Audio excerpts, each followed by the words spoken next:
El eje principal de Abelardo de la Espriella durante sus anuncios en medio de la posesión tiene que ver con el tema de seguridad en torno a varias decisiones que está tomando el presidente Abelardo de la Espriella. Dice que se agotó la época de negociación con los grupos irregulares en el país.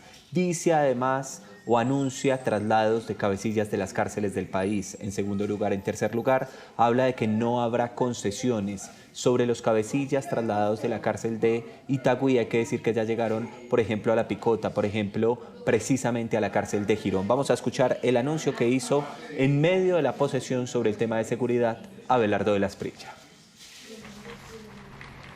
En las próximas horas, mi gobierno expedirá el listado de grupos narcoterroristas con el propósito de dotar a nuestra gloriosa fuerza pública de instrumentos eficaces para el combate frontal del crimen.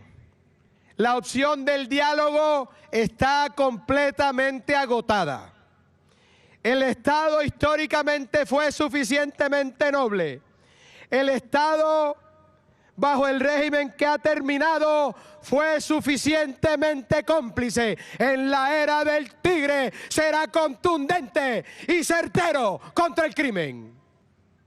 La autoridad, queridos compatriotas, tampoco termina con la captura de los delincuentes.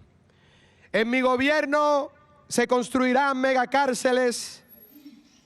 Saludo hasta ahora al experto en seguridad de la Universidad Externado, Andrés Macías, que está con nosotros. Andrés, bienvenido, gracias por acompañarnos.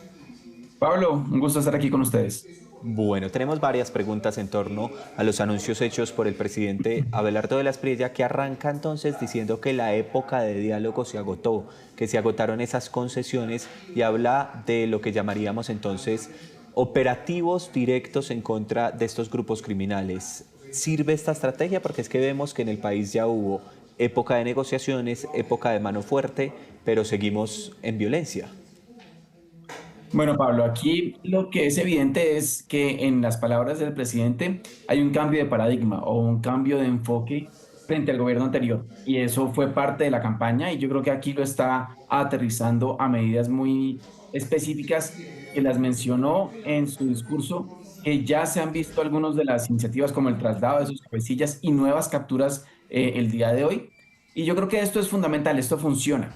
Funciona en el sentido inicial y temporal de llegar con hechos contundentes, con victorias tempranas, que le va a permitir tener un mayor nivel de gobernabilidad, si se quisiera, pero sobre todo con una demostración de un carácter mucho más disuasivo por parte del Estado.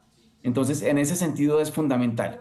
Y eso evidencia que el gobierno está pasando de una lógica de negociación y búsqueda de acuerdos con algunos grupos a un escenario de confrontación y de sometimiento a la autoridad del Estado. Es fundamental. Y eso puede dar resultados positivos, pero tiene que mantenerse en el mediano y en el largo plazo. Y ahí es donde está el principal reto, porque se puede llegar con mano dura, pero en 4 o 5 meses se desvirtúa un poco esa política. Entonces yo creo que eso es fundamental. Pero también creo que cerrar la puerta a cualquier negociación no es el camino ideal. Muy posiblemente en un comienzo se puede decir no negociamos porque queremos es que se sometan a la justicia y es un camino interesante de este gobierno, pero cerrar la puerta de todas maneras a una posible negociación creo que tampoco es adecuado.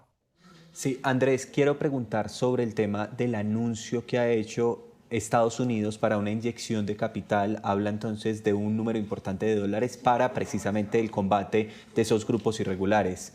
¿Cómo podemos traducir entonces eso frente a los anuncios hechos por Abelardo de la Espriella, pero también el apoyo estadounidense? Frente al apoyo estadounidense también es algo que se venía hablando en campaña.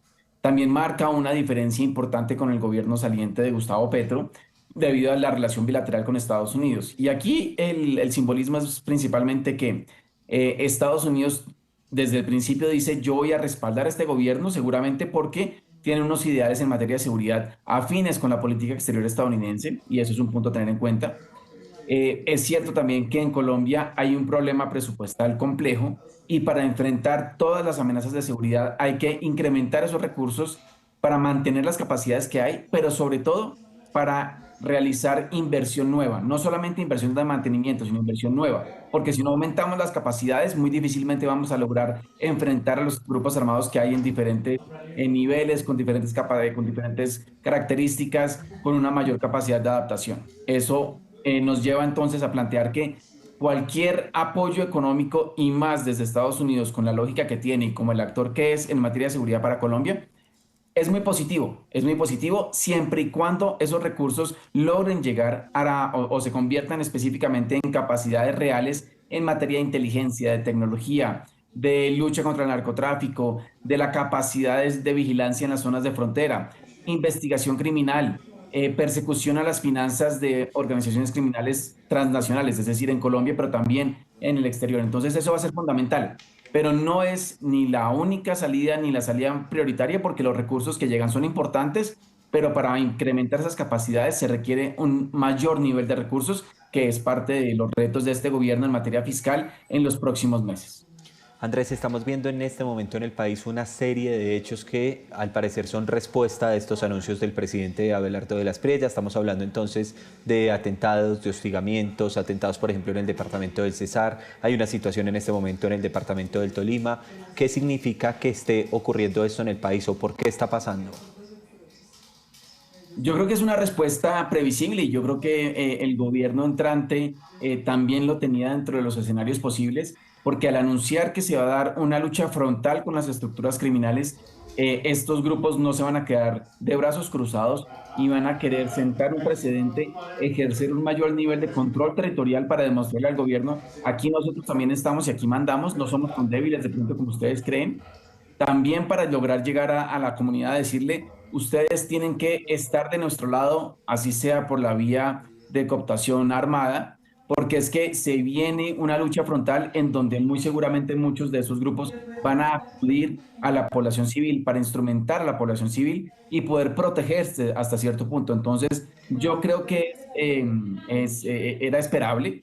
Muy posiblemente lo vamos a seguir viendo en las próximas semanas porque nuevamente es una respuesta a la acción del gobierno. Ahora, el gobierno también debe prepararse y enfocarse en cómo enfrentar estas situaciones donde, claro, muy posiblemente se le va a dar prioridad a capturar delincuentes y eso va a ser tal vez muy positivo en los primeros días, primeras semanas, pero eso no es sostenible. Y el reto aquí debe ser lograr a través de esas capturas, pero de otras estrategias adicionales, donde la investigación criminal es fundamental, lograr desarticular todas las estructuras que producen y que reproducen este tipo de delitos. En esa desarticulación es donde está el eje central de una política de seguridad frente a estos grupos que pueda ser exitosa. Estamos hablando con Andrés Macías, experto en seguridad de la Universidad Externado. Andrés, sobre el tema carcelario, porque usted decía, claro, hay que capturar a los cabecillas, etcétera, pero se venían presentando una serie de hechos irregulares en las cárceles del país, por ejemplo, en la cárcel de Itagüí, donde se presentó una fiesta vallenata, pero también hay otra serie de irregularidades que se han venido registrando. Incluso hay 11 uniformados del IMPEC investigados en este momento en materia disciplinaria. Mi pregunta es, ¿estos traslados de cárceles funcionan? Sí funcionan para el objetivo puntual de llegar con un mensaje diferente y de dar el primer paso, tal vez para lo que podríamos denominar romper la capacidad de mando de esas personas al frente de organizaciones criminales que operan desde las cárceles. Entonces, al cambiarlos de centro penitenciario, muy posiblemente se le rescrebaja ese nivel de dominio a estos cabecillas y muy posiblemente van a llegar a esas otras cárceles, a esos otros centros, a tratar de volver a ligar esas redes que habían logrado establecer. Entonces, claro, a través de ese desplazamiento y de mover a esos cabecillas, se puede llegar a romper esa capacidad de mando. Pero no puede quedar ahí el reto del gobierno, porque es que para que esa estrategia funcione, debe haber una intervención mucho más integral, donde parte por revisar el IMPEC, y muy posiblemente puede haber una reformulación del IMPEC, hasta incluso cambiar de entidad, y eso va a ser fundamental porque el tema penitenciario es muy complejo y también se necesita no solamente inteligencia criminal para capturar a los delincuentes que están en las calles, sino también algo que podríamos denominar inteligencia penitenciaria. Eso va a ser fundamental junto con el control de comunicaciones, los seguimientos financieros y demás, para desarticular no solamente las redes de criminales que están fuera de las cárceles, sino también las redes criminales que operan desde la cárcel.